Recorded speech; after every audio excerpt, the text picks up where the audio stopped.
Bonjour tout le monde, ici André Pitre. Je suis devant présentement le bureau d'arrondissement de Mont-Royal. Donc, c'est l'arrondissement en charge du plateau Mont-Royal. Et je viens de leur poser des questions sur l'amende qui a été donnée à l'Église évangélique Ministerios Restauration, une amende parce qu'ils ont présenté un spectacle, puis ça a l'air qu'ils n'ont pas le droit de présenter ce spectacle-là. Alors, finalement, on est arrivé ici, comme dans toute bonne administration, monte en haut, va en bas, envoie un courriel, mais jamais personne pour vous parler, pour répondre aux questions. Moi, en fait, j'avais des questions parce que vous savez que la plupart des églises, puis ça, c'est partout dans le monde, sauf peut-être les églises catholiques, eux autres, bon, c'est des chants, mais il n'y a pas d'instruments de musique nécessairement. Mais dans la plupart des églises chrétiennes, bien, il y a des bands qui jouent, qui font un spectacle à chaque semaine, et des fois, plusieurs fois par semaine. Alors, ce que je voulais savoir, moi, c'est qu'à partir de maintenant, est-ce qu'il faut absolument demander la permission à la ville pour qu'elle nous dise, cette ville, comment prier le Seigneur? Alors, finalement, j'ai réussi à parler à une madame qui s'appelle Catherine Cadotte. Je ne connais pas sa position exactement. On m'a donné... Elle est relations médias. Évidemment qu'elle était très pressée, cette dame. Ils sont tellement occupés, c'est épouvantable. Il y a à peu près, je ne sais pas moi, 5000 nouveaux employés à la Ville de Montréal depuis que la mairesse Plante est là, mais ils sont tous occupés, ils sont bien occupés. Elle a quand même pris 2-3 minutes de son très précieux temps pour répondre à mes questions. Oui, bonjour, Mme Cadotte. Mon nom est André Pitre de Luxe Média. On m'a donné votre nom parce que moi, je m'apprête à faire un topo là, sur l'amende de 2500 $ donnée à l'Église Restauration. Et j'avais quelques questions. Je ne sais pas si je peux vous rencontrer. Bien, en fait, on a des élus qui accordent des entrevues. OK. En fait, c'est pas une entrevue, moi. Écrites. C'est pas une entrevue là, avec une caméra et tout ça. Là. C'est vraiment, j'ai des questions à poser par rapport à ça, parce que c'est quand même un précédent assez important. Voulez-vous me poser vos questions, puis on va éclaircir ça ensemble? Ah, bien sûr.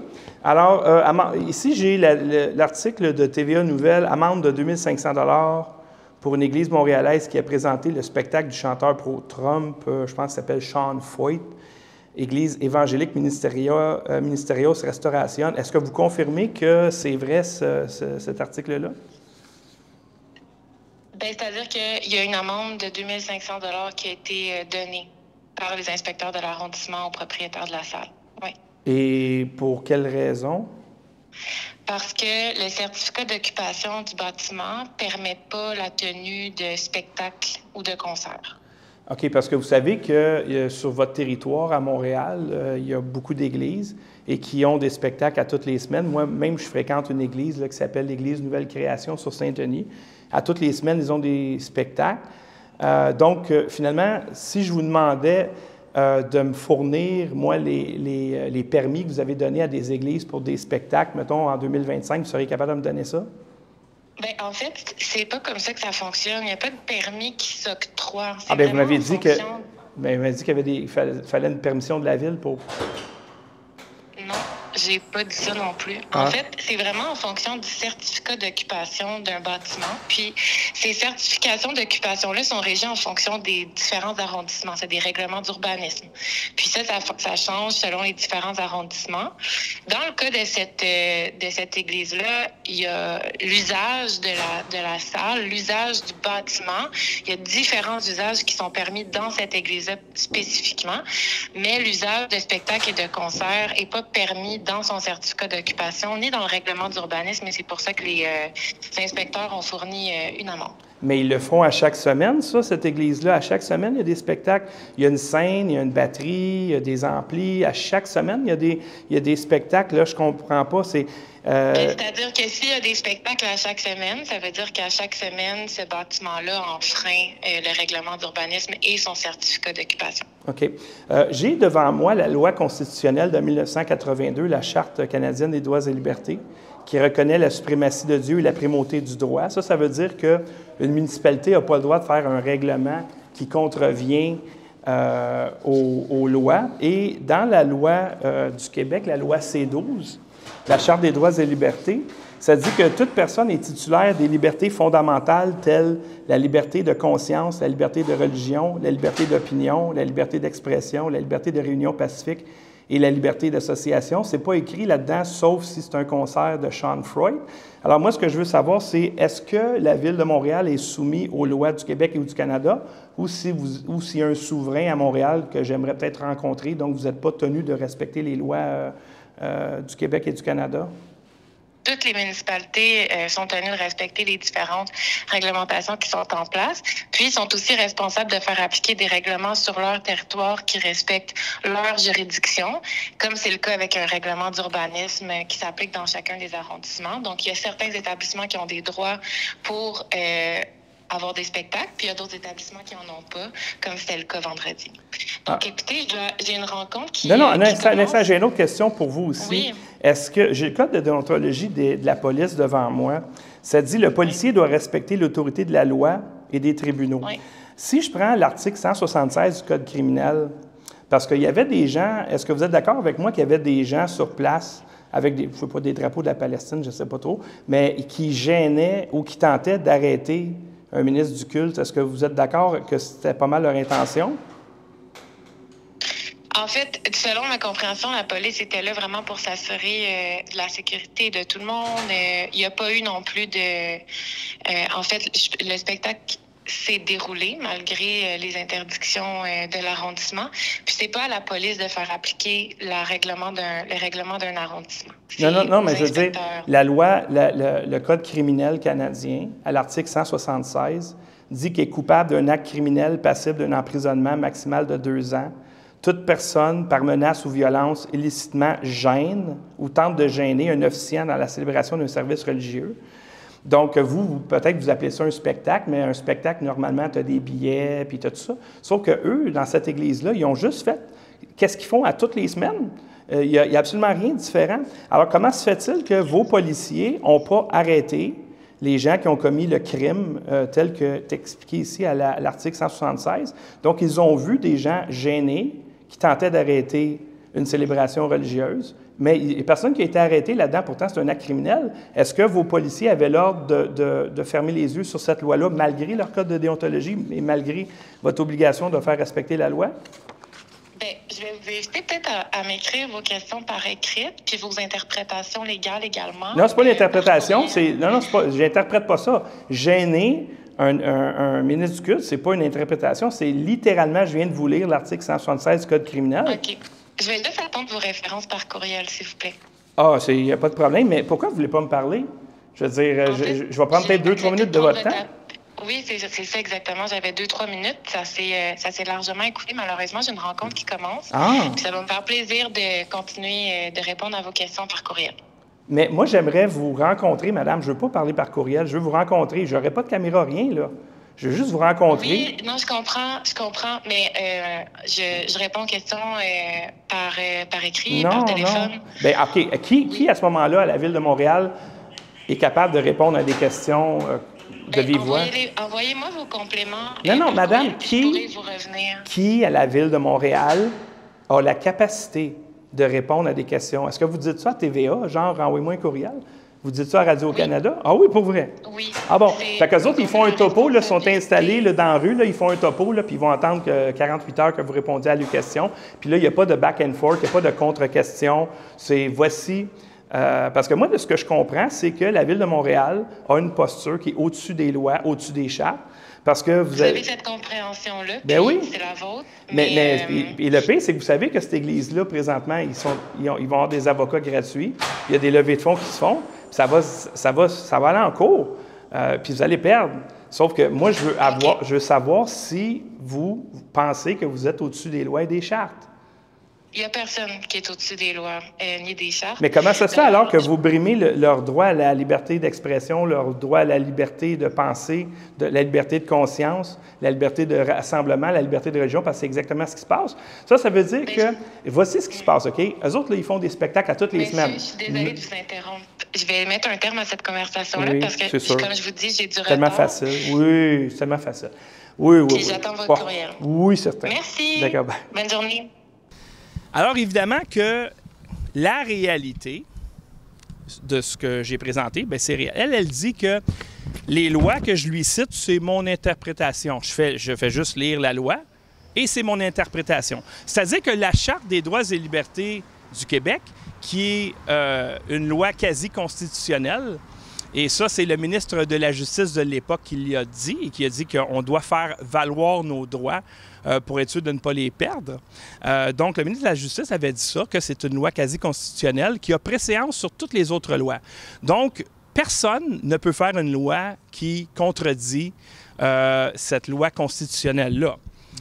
Donc, l'article 3 de la Charte des droits et libertés du Québec, cette loi qui a préséance sur toutes les autres lois, stipule que toute personne est titulaire des libertés fondamentales. Donc, c'est le fondement. La Charte des droits et libertés du Québec, c'est le fondement de la justice, l'égalité et la paix. Telle la liberté de conscience. Ça veut dire que tu as le droit de penser ce que tu veux. Hein? Tu as le droit de penser qu'une banane, c'est mauve. Tu as le droit de penser que c'est pas correct qu'il y ait des hommes dans le sport féminin. Tu as le droit de penser que c'est correct d'avoir des hommes dans le sport féminin. La Charte te protège. La Charte protège ta liberté de conscience, ta liberté d'opinion. La Charte protège également la liberté de religion. C'est-à-dire que tu as le droit de prier le Dieu que tu veux, ou tu as le droit de ne pas prier pantoute. Tu as le droit d'être un athée, tu as le droit d'être un agnostique. Et si jamais tu pries un Dieu, tu peux prier le Dieu que tu veux, incluant le monstre spaghetti. La liberté d'opinion, ça veut dire que tu as le droit d'avoir l'opinion que tu veux, tu as le droit d'exprimer l'opinion que tu veux, parce que ensuite, ça dit la liberté d'expression. J'ai le droit d'exprimer l'opinion que je veux. Et j'ai droit à la liberté de réunion pacifique et la liberté d'association. Et ça ne dit pas là-dedans et ça te prend un permis pour le faire. C'est pas écrit. C'est pas écrit que ça prend un permis pour une réunion pacifique comme dans une église. Et la liberté d'association. Alors, il y a la Charte des droits et libertés ici. Il y a la Charte, en fait, la loi constitutionnelle de 1982, attendu que le Canada est fondé sur des principes qui reconnaissent la suprématie de Dieu et la primauté du droit. Ça veut dire que le droit a préséance sur tout, mais Dieu a préséance sur les lois. Ça veut dire que tu ne peux pas faire une loi qui contredit au commandement de Dieu. Puis on parle ici du Dieu chrétien, hein, parce que le Canada a été fondé par des chrétiens. On parle du Dieu chrétien, on ne parle pas d'Allah, on ne parle pas de Bouddha, on parle du Dieu chrétien. Et je lui ai demandé, comme vous avez vu, est-ce que la Ville de Montréal est au-dessus de toutes les lois? Est-ce qu'il peut faire n'importe quoi? Et elle me dit que non, les municipalités sont tenues de respecter les lois. Alors là, je lui ai parlé de l'article 176 du Code criminel. Comment se fait-il que les policiers qui étaient témoins de crimes, parce que c'est ça qui est écrit ici, l'article 176 du Code criminel, gêner ou arrêter un ministre du culte ou lui faire violence. Bien, les manifestants, ils étaient là pour quoi? Ils étaient là pour gêner. Les policiers disent, grâce à nous, les gens à l'intérieur étaient en sécurité. OK, parce que quoi, les manifestants voulaient arrêter le ministre du culte? Bien, tu mets ça dans un panier à salade, mon grand. Et tu les accuses en vertu de l'article 176 du Code criminel canadien. Mais on sait très bien, vous avez entendu la conversation, on sait très bien que ça n'a rien à voir avec les spectacles, que, ben non, les communautés religieuses n'auront pas besoin de demander la permission pour chanter dans leur église parce qu'ils ont le droit d'exprimer leur religion comme ils veulent. Il y en a qui chantent, il y en a qui se mettent à genoux, puis ils prient dans leur tête, puis il y en a qui jouent de la musique, puis il y en a qui vont en parachute, je ne sais pas. Ils peuvent faire ce qu'ils veulent. Hein? La Ville ne peut pas dire à quelqu'un comment prier Dieu. Nous, on sait exactement ce qui s'est passé. Ce qui s'est passé, c'est que ça les écœurait qu'il y ait quelqu'un qui ne pense pas comme eux autres, comme la liberté de conscience. La Ville, parce qu'eux autres, ils vont invoquer les valeurs de la Ville, mais les valeurs de quoi? Moi, quand je viens à Montréal, les valeurs de la Ville, c'est on adore les graffitis, on adore la saleté, on adore que les commerces qui font faillite, on adore pas être capable de circuler en voiture. Ça, c'est les valeurs de la Ville, selon moi. Mais une ville, là, c'est quoi? C'est des rues, c'est des parcs, c'est des buildings. Ça pense pas. Ça n'a pas de conscience. Hein? Les administrateurs sont là pour gérer un budget, pour s'assurer que les égouts fonctionnent, que les vidanges sont ramassées, que les rues sont patchées. C'est ça qu'ils doivent faire. Une ville, ça n'a pas de conscience. Une ville, ça n'a pas de valeur. Des gens à la ville peuvent avoir des valeurs. Sauf que dans l'article 3, la Charte des droits et libertés du Québec, liberté de conscience, ils ont le droit de penser ce qu'ils veulent. Ils ont le droit. Ils ont le droit de penser que ça prend 1 milliard de nouvelles pistes cyclables. Ils ont le droit de le faire. Ils ont été élus. Ils ont le droit de gaspiller votre argent. Mais vous avez le droit aussi d'être pro-Trump. Vous avez le droit d'être pro-Biden. Vous avez le droit d'être pro-Gilbert Thibodeau. Vous avez le droit d'être pro-Valérie Plante. Vous avez la liberté de conscience, n'est-ce pas merveilleux?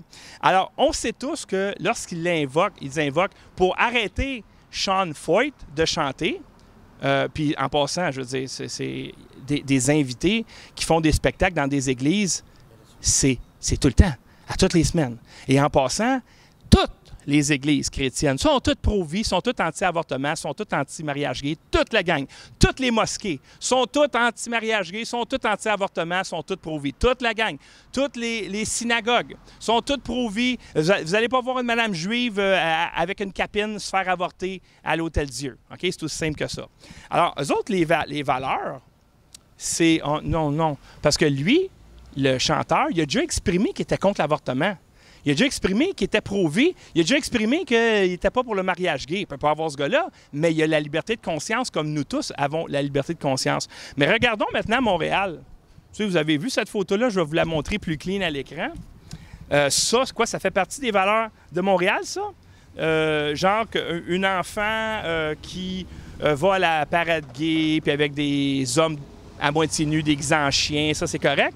On a vu la mairesse étreindre Snoop Dogg. Bien oui. Est-ce que lui, ça fait partie des valeurs de la ville? J'ai sorti le dossier criminel de Snoop Dogg. Ça a l'air que la mairesse Plante, ça, il n'y a pas de problème avec ça. Condamnation en 1990 pour possession, trafic de drogue. 93, accusation de meurtre. 2006-2007, condamnation pour possession de drogue et d'armes à feu. Ça, pour la mairesse, il y a aucun problème avec ça. Lui, il peut venir faire un spectacle, pas de problème. 2007, condamnation pour possession d'une arme prohibée. 2012, amende pour possession de marijuana en Norvège. 2015, détention pour suspicion d'usage de drogue en Suède.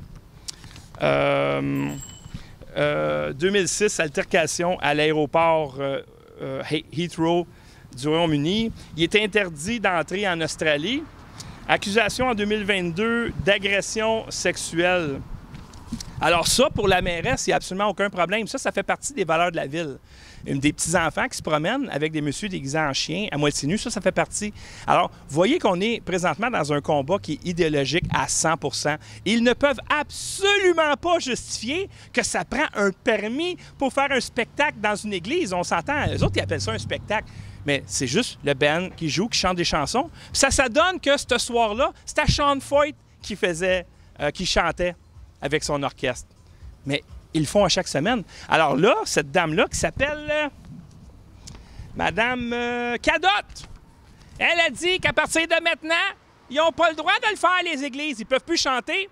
Alors, j'espère que les églises qui m'écoutez, si vous ne voulez pas manger des amendes complètement arbitraires de 2500 $, que vous allez appeler Mme Cadotte. Si vous voulez, je peux vous donner son numéro de téléphone puis son courriel ou aller carrément dans un bureau d'arrondissement, mais il n'y a personne qui va vous répondre. Il n'y a personne qui va vous répondre parce qu'il n'y a personne là-dedans.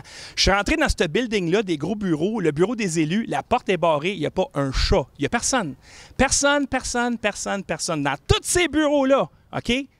5e étage où ce que les permis, puis le rez-de-chaussée, puis 5e étage, évidemment que les élus ne vont pas se mettre au premier étage.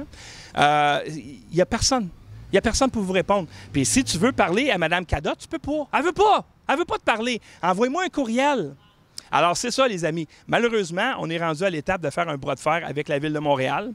Et les avocats vont devoir s'en mêler parce que ces gens-là semblent être au-dessus de toutes les lois, au-dessus de toutes les chartes. Et ils peuvent faire ce qu'ils veulent.